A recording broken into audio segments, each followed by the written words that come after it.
राजा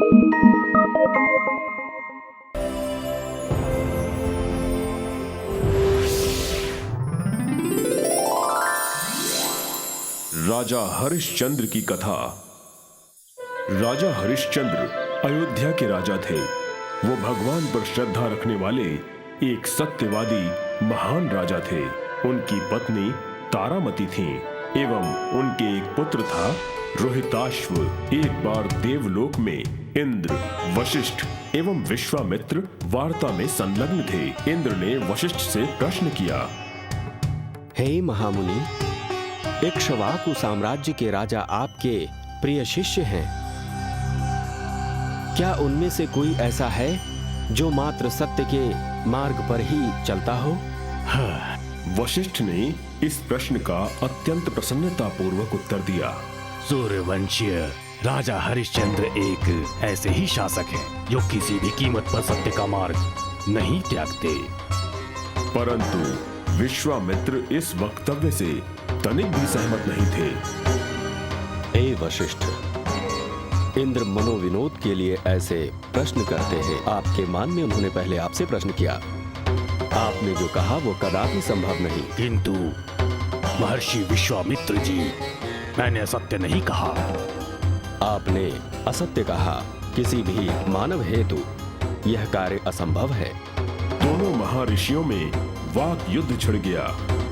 विवाद जैसे ही पराकाष्ठा पर पहुंचा, महर्षि विश्वामित्र ने क्रोधवश एक घोषणा की।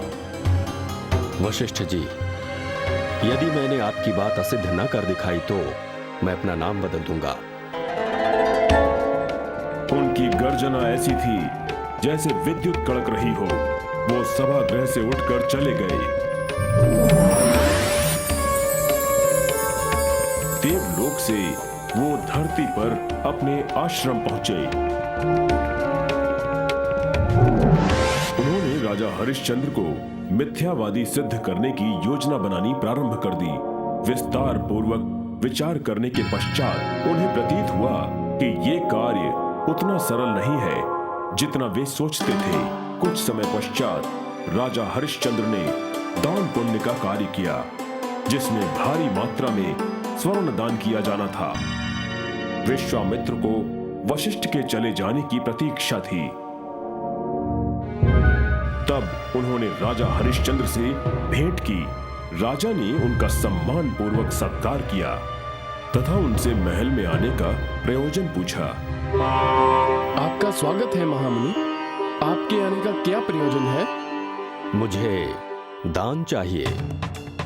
हरिश्चंद्र उन्हें कुछ भी देने के लिए तैयार थे। हे राजन, मुझे स्वर्ण चाहिए।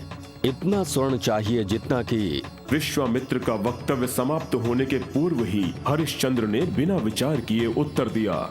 मुझे प्रसन्नता होगी महामुनि। वो कोषागृह में है, आप ले जा सकते हैं।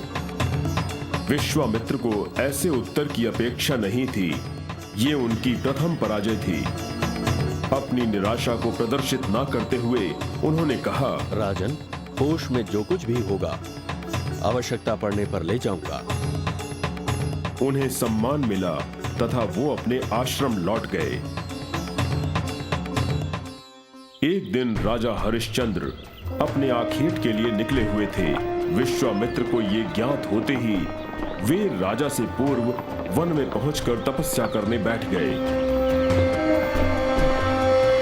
जब राजा वहां से निकले तब विश्वामित्र ने स्त्री के विलाप स्वर का भ्रम उत्पन्न किया। अरे कोई रक्षा करो, कोई तो मेरी रक्षा करो। मंत्री जी, क्या आपने विलाप सुना? जी। चलिए देखते हैं किसे मदद चाहिए। ये कहते हुए वो उस दिशा में दौड़ पड़े जिधर से विलाप के स्वर आ रहे थे। मंत्रियों तथा अन्य लोगों ने उनका अनुसरण किया। इस हलचल से महर्षि की तपस्या में विघ्न उत्पन्न हुआ। राजा अपराध बोध से ग्रस्त हो गए। हे मुनिवर, कृपया मुझे क्षमा करें। मैंने आपके तप में बाधा डाली। इसके पश्चाताप हेतु मैं आपको अपना राज्य देता हूँ। क्या तुम्हारे शब्द भावहीन हैं? संभवतः ये शीघ्रतावश बोले गए हैं। मुनिवर, मैंने पूर्ण रूप से सोच समझकर ही कहा है। मैं वचन देता हूँ आपको। ठीक है, परंतु तुम्हें एक बात बता दूं, तुम पूर्व से ही मेरे ऋणी हो। स्वर्ण देने का वचन देकर भी वो तुम्हारे पास है। मुझे स्मरण है। हे विश्वामित्र, आप जब भी चाहें मैं उसे आपको दे दूंगा। ठीक है, राजधानी वापस जाओ। स्वर्ण सहित अपना राज्य मुझे देने की तैयारी करो। राजा हरिश्चंद्र सहर्ष वहां से चले गए।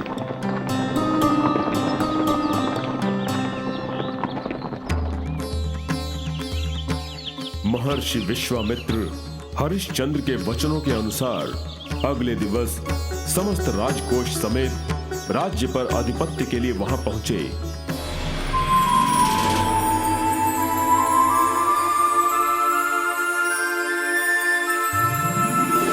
राज्य से बहिर्गमन। राजा हरिश्चंद्र, मैं आ गया हूं। स्वागत है। मैंने सारी तैयारी कर ली है। कृपया आप मेरा राज्य तथा धन स्वीकार करें।